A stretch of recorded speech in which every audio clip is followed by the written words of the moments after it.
So, Vampire the Masquerade Bloodlines 2 has released. Steam reviews are mixed, but reviews from people who have played more than 3 hours or have hours in Bloodlines 1 are good.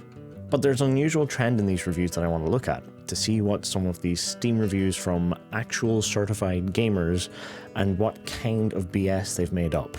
Let's set it straight for them. Beware for the most minor spoilers for Bloodlines 2. This game doesn't even have choices about whether you get to use guns or melee, which is just hilariously sad. So the story in this game takes place over the course of 9 nights. How is a vampire that's centuries old and who has been in torpor for a century going to know how to use modern guns, let alone automatic weapons? And before anyone starts with there were automatic guns 100 years ago, yes, there were, but they were rare, inefficient, and clumsy. Do you know what a centuries-old vampire who is trained in using their body's natural weapons and hardened skin uses? Their frickin' body's hardened skin and natural weapons. And they probably use blades somewhere too, yeah, definitely blades. This I found hilarious. Skill tree? Nah, it's a skill stick. As someone who has been documenting the clan trailers and giving updates on the release and dev diaries, this reviewer hasn't a clue and is just bombing it likely because they think it will get them the bragging rights on Truth Social. Yes, clans have tiers of perks they unlock as they level up, but if you've played for more than, say, an hour, you can see that you can dip into other clans for their abilities too, like how a Toreador's top tier perk ability benefits a Lasombra's Shadow Step ability. And of course, if we are being picky, the first Bloodlines didn't have a skill tree either. It had a character sheet, which is basically a many skill sticks put together when you think about it. Inventory? Nope, just a few potions you can pick up. Again, for those of us who have played Bloodlines 1, no real inventory there either. This is actually pretty much a carbon copy of what we have, or had in Bloodlines 1, now in Bloodline 2, just a little bit more descriptive.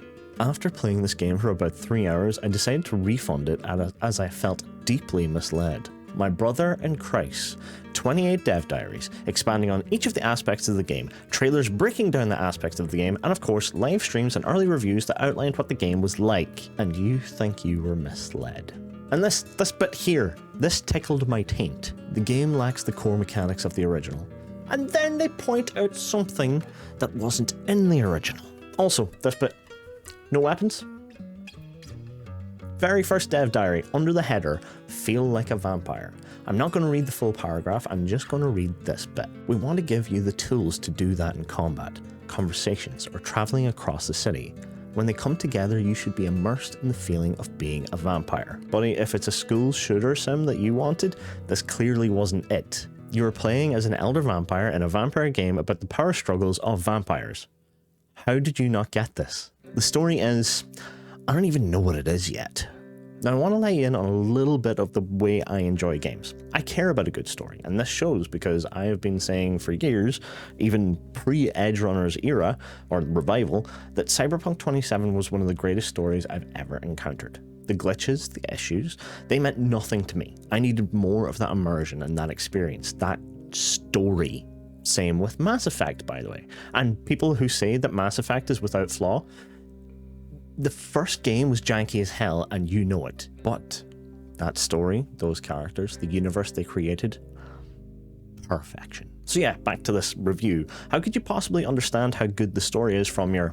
Let me just check my notes. 70 minutes in-game. It gets better. Now, I'm going to contradict myself here, but it is in the interest of logic and of an ideal that I stand by, so I think I'm pretty much justified in this one. See, I am a Josh Strife Hayes fan. That means I get to hear a variation on this every time I watch one of his worst MMO ever videos. Ladies and gentlemen, welcome. According to YouTube captions, I'm Josh Dryface. Certain video games, especially MMORPGs, are designed to be played for extremely long periods of time, which means the veterans in those games often have hundreds, if not thousands of hours of gameplay time. So when a new player joins and says, I've got a problem with this system, I don't think this part of the game is as good as it can be, I'm not having a really good time in the early game, the veterans often respond, just play longer, it gets better. And a lot of people have told me, you need to play a game for about 100 hours before you can properly critique it, especially an MMORPG. And I take umbrage against this exact statement, because I think saying you need to play for 100 hours is used as an excuse for poor early game design, or vastly underestimates the amount of free time people actually have to play games. Yep, the essentially discounting reviews of people who've played the game for less than 4 hours, it's kind of been flipped on its head. And that is because of, again, an ideal that I hold. If you aren't picking up what Josh is saying there, it's that a game shouldn't get good. It should be good from the start. And my rebuttals to these reviews with this in mind have not been because I've played the game, because, let's be honest, I haven't. I have 0 hours in the game. All of the information I have to the counterpoints to those reviews that I have made in this video thus far are because I've followed the game through its development process. Anything that I was even slightly unsure of, I just went for a generic Google search. So, hey, by the way, if you want to discount my take on whether you should try the game or not because I haven't played it, well, 5,600 people found this review helpful, and he played the game for a total of 24 minutes.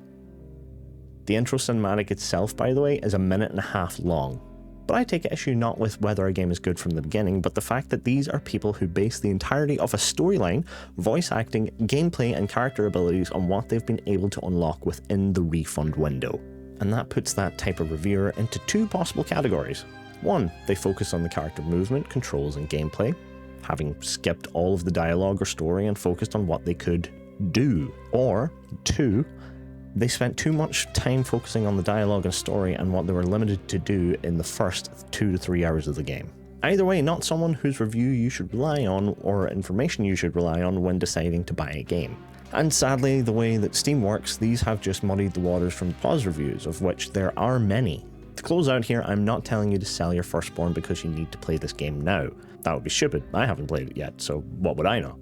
I'm saying that lately there are a lot of festering greaseballs who want to shit on everything from behind their keyboards in case this isn't universally loved by all, just so they can point and say they were right all along. Look how smart they are because they said it was shit first. Because remember, it's easier to say that you think something is shit or that something wasn't for you, and people don't press you anymore on it. But if you stand out, if you say, I like this thing, it resonates with me, for some reason, who knows why, you have to present an itemized list of everything you enjoyed about it and why, so it can be critiqued by other people who apparently have greater credentials than you. I'm saying be brave. Try something that a lot of people are actually enjoying despite what the waves of crappy bomb reviews say. A new story, a new universe, an adventure to dive into. And if you don't fall in love with it, just refund it. But don't make some BS review about it if you do. That would just make my life harder. I've been DM Milkman. I will be doing a full review once I get my hands on a copy, and you will be able to check it out here on my channel. So until then, please let me know, how have you been enjoying the game? Do you think what's the opposite of hype? The hate? Like, people are just trying too hard to hate it? Yeah, we'll say hate. Do you think the hate is justified, or do you think that this is actually a good game? Maybe not deserving of Bloodlines 2, credited kind of as a sequel, but maybe it would have been a standalone better game. But even then, shouldn't a good game just be a good game despite what its name is? Looking at you, Super Meat Boy. Again, folks, thank you very much for watching. I don't know why that was struggling to get that out of my mouth. Please like, subscribe if you enjoyed this, and yeah, be well, be kind, take care.